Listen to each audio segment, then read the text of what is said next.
Salam saudara-saudara yang terkasih, ketemu lagi dengan Kantus Channel dalam Renungan Harian Selasa 16 Juni 2020.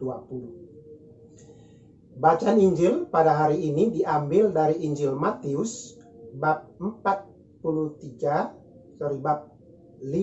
ayat 43 sampai 48. Injil hari ini itu masih kelanjutan dengan bacaan Injil kemarin. Kalau kemarin itu berbicara tentang kasih pengampunan, supaya kita mengampuni dan memaafkan. Yesus berbicara hari ini tentang kasih tanpa batas, unlimited love.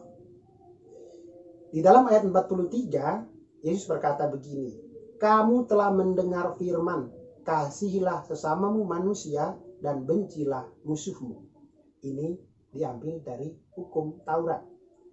Yesus memberikan perspektif baru, menyempurnakan hukum Taurat dengan berkata demikian.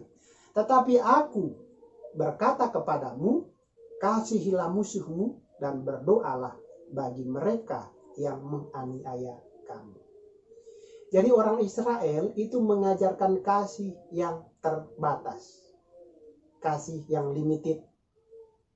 Jadi bagi orang Israel yang disebut sesama itu adalah dalam lingkup mereka sebagai orang Israel. Dan di luar itu adalah musuh. Yesus memberikan perspektif baru, cara pandang yang baru bahwa kasih itu harus bersifat universal. Mengapa? Karena kasih itu berasal dari Allah. Karena berasal dari Allah, kasih itu tidak bisa dimonopoli, diperuntukkan hanya kepada kelompok tertentu. Kasih Allah itu diberikan, disediakan bagi setiap orang. Maka setiap orang, siapapun dia, besar kecil, mau pangkatnya tinggi atau rakyat jelata, mereka bisa mengalami kasih Allah itu ketika mereka mau membuka hatinya untuk menerima kasih Allah itu. Jadi ajaran Yesus memberikan pemahaman baru bagi kita untuk mengasihi tanpa batas. Dan inilah visi kasih yang diberikan oleh Yesus.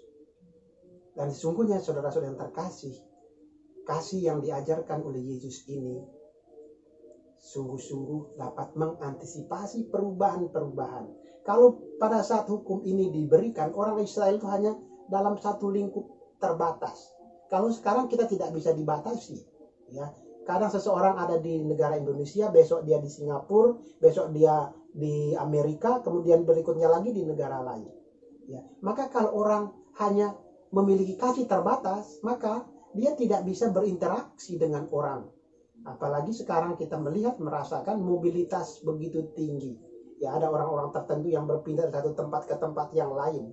Maka ketika Yesus mengajarkan perspektif baru, kasih tanpa batas ini, maka itu mendorong kita untuk bisa bersahabat, untuk bisa bersaudara dengan siapapun.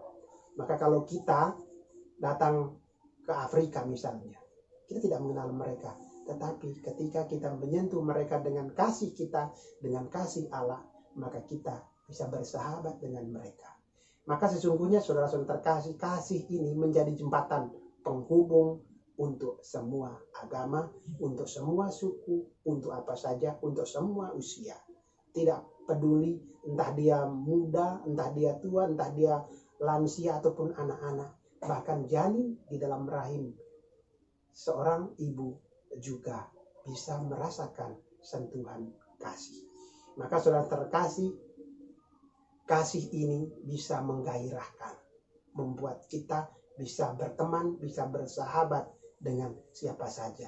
Tetapi kalau kasih yang diajarkan di dalam hukum Taurat membuat seseorang berpikir sempit, bahwa seakan-akan rahmat Tuhan itu hanya untuk dirinya, hanya untuk kelompoknya, hanya untuk agamanya. Maka sesungguhnya Yesus mengajarkan kita untuk mengasihi tanpa batas. Jadi ibarat sebuah komputer itu yang RAM-nya mungkin cuma 2, itu diperbesar, diperluas tanpa batas.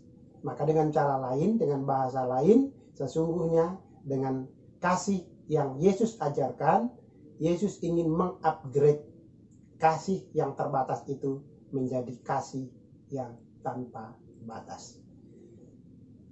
Tuhan memberkati.